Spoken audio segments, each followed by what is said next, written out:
Kita sudah sering mendengar tentang terciptanya alam semesta dari mitologi seperti Yunani, Nordik dan lain-lain. Padahal di negeri kita Indonesia banyak juga mitologi penciptaan alam semesta.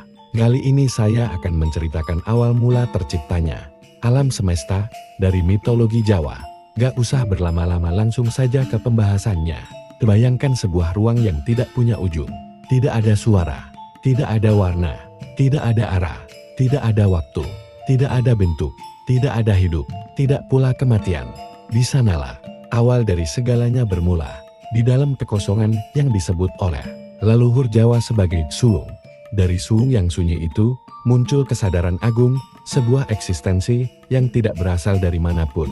Karena ia adalah awal dari segalanya, dialah yang disebut Sang Hyang Tunggal, atau Yang Maha Esa, yang satu, yang mutlak. Di Sang Hyang Tunggal bukanlah dewa berwujud.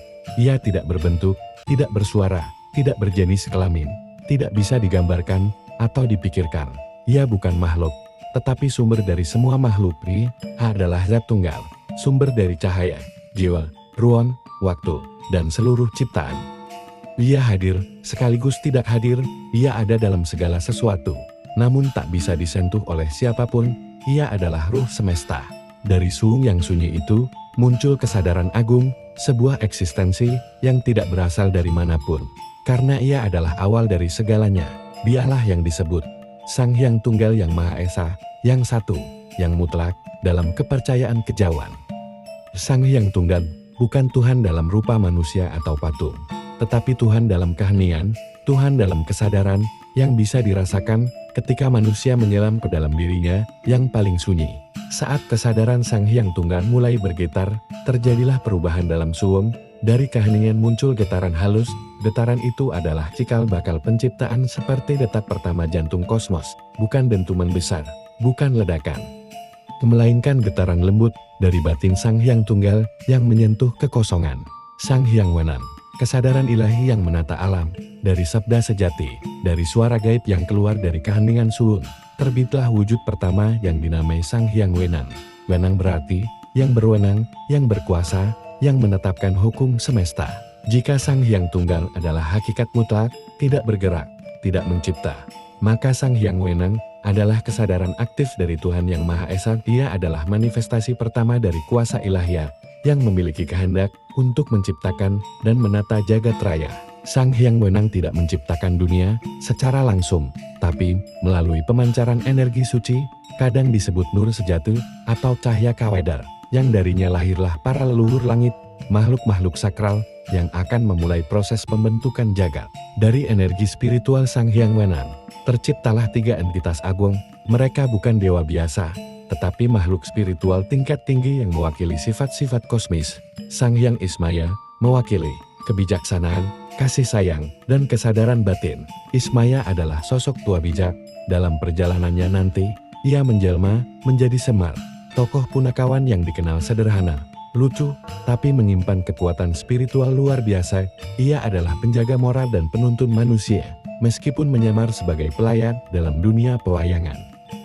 Fisiknya tidak sempurna, perut buncit, hidung pesat, wajah sedih, namun itu menyimbolkan kesempurnaan batin yang tidak tergantung fisik. Sang Hyang Manikmaya mewakili tata tertib, struktur, dan kekuasaan. Ia kemudian dikenal sebagai Batara Guru, raja para dewa yang bertahta di kahyangan atau surga tertinggi yang terletak di puncak Gunung Mahameru. Batara Guru menjadi pemimpin spiritual, pengatur hukum dan keseimbangan semesta. Ia adalah penggerak tatanan kosmik, menciptakan ruang, waktu, dan hukum alam. Sang Hyang Antaga mewakili kekuatan kegelapan dan pembeda. Dalam kisah selanjutnya, Antaga menjadi Togot, pelayan dari para raksasa, dan bertugas menjaga sisi gelap dunia. Ia bukan makhluk jahat, tapi penyeimbang. Ia memastikan bahwa gelap tetap ada, agar terang memiliki makna. Pertentangan Ismaya dan Antaga, simbol dualitas. Konon, sebelum diberi tugas masing-masing, Ismaya dan Antaga pernah berselisih tentang siapa yang lebih layak menggantikan Sang Hyang Wenang. Mereka bertanding, saling menelan satu sama lain, dalam versi simbolis. Namun pertarungan itu berakhir tanpa pemenang. Akhirnya Sang Hyang Wenang turun tangan dan membagi tugas. Ismaya diturunkan ke dunia manusia, untuk membimbing para raja dan ksatria melalui kebijaksanaan dan mulas asil. Antaga diturunkan untuk mendampingi kekuatan kegelapan dan hawa nafsu, menjaga batas agar dunia tidak terjerumus dalam kekacauan. Pertarungan mereka adalah simbol keseimbangan antara akal dan kekuatan. Dua kekuatan ini harus selalu ada, tidak saling meniadakan, tapi saling mengawasi. Setelah masing-masing mendapat tugas, dimulailah perintah penciptaan semesta. Batara Guru membentuk langit, bumi, dan alam bawah, serta gunung-gunung suci sebagai paku dunia. Semar atau Ismaya turun ke dunia manusia sebagai guru batin, menyamar menjadi punakawan, tapi sejatinya adalah roh tertinggi yang menjaga moralitas. Togok atau Antaga menjaga dunia para raksasa, menjadi suara logika dari sisi yang keras dan kelam, namun tetap dibutuhkan agar dunia tidak timpang. Mereka bertiga adalah penggerak semesta, satu mewakili langit, satu bumi, dan satu dunia bawah. Dalam ajaran kejawen, mereka dianggap leluhur metafisis, bukan sekadar karakter cerita. Dari kekuasaan Sang Hyang Wenan, melalui kehendak Batara Guru, semesta mulai diwujudkan. Dunia tidak tercipta dalam sekejap, tapi melalui proses penataan berlapis. Dalam mitologi Jawa, semesta dibagi menjadi 3 alam besar, yaitu Swarga Loka atau alam atas langit, tempat para dewa bersemayam. Batara Guru bertahta di sini, tepatnya di puncak Gunung Mahameru, gunung suci yang menjadi pusat keseimbangan semesta. Swarga Loka adalah tempat cahaya, kesucian, dan kedamaian spiritual tertinggi. Buana Agung atau alam tengah bumi, dunia fisik tempat manusia hidup. Disinilah alam tumbuh-tumbuhan, hewan, gunung, sungai, dan samudera berada. Dunia ini bukan sekadar tempat tinggal, tapi panggung spiritual, tempat manusia diuji. Patala atau alam bawah dunia kegelapan, tempat makhluk halus, raksasa, dan energi kegelapan berdiam, diperintah oleh kekuatan Togok dan para raja jin, bukan neraka, tapi tempat untuk menyeimbangkan dunia atas. Bila tidak ada patala, maka terang akan kehilangan makna. Setelah itu, agar dunia tidak goyah, Batara Guru menciptakan Gunung Mahameru, gunung tertinggi dan termulia.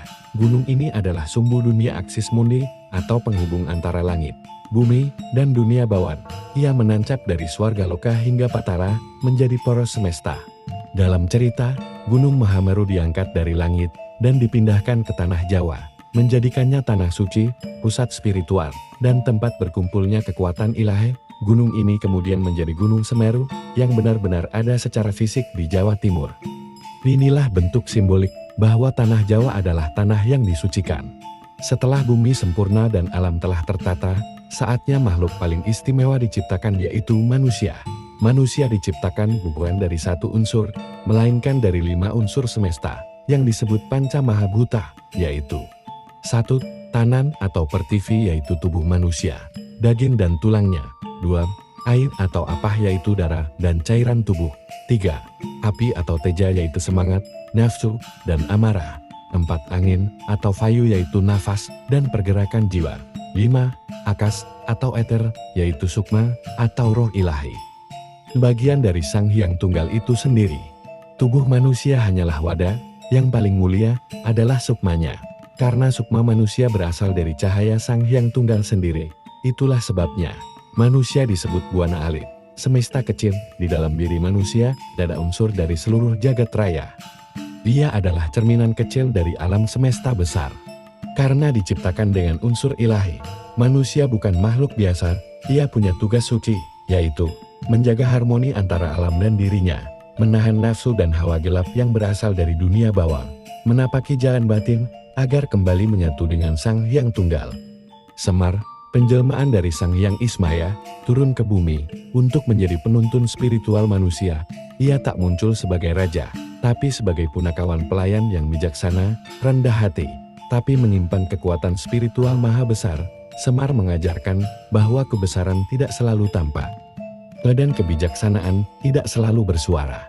Sementara itu, Togok menjaga sisi gelap dunia. Ia hadir agar manusia tidak lupa bahwa dalam dirinya pun ada kegelapan yang harus dikendalikan, bukan dimusnahkan. Gelap bukan musuh terang, tapi pendampingnya. Cerita penciptaan ini mengandung filosofi hidup orang Jawa yang sangat dalam. Dunia ini bukan ciptaan acak, tapi panggung spiritual yang harus dijaga. Manusia adalah makhluk suci yang sedang lupa jati dirinya. Hidup bukan tentang menang atau kalah, tapi tentang menemukan harmoni dengan alam, orang lain, dan diri sendiri, dan Tuhan, dalam kepercayaan kejawen, bukan sekadar objek sembahan, tapi kesadaran yang hadir dalam diri manusia yang hening dan sadar.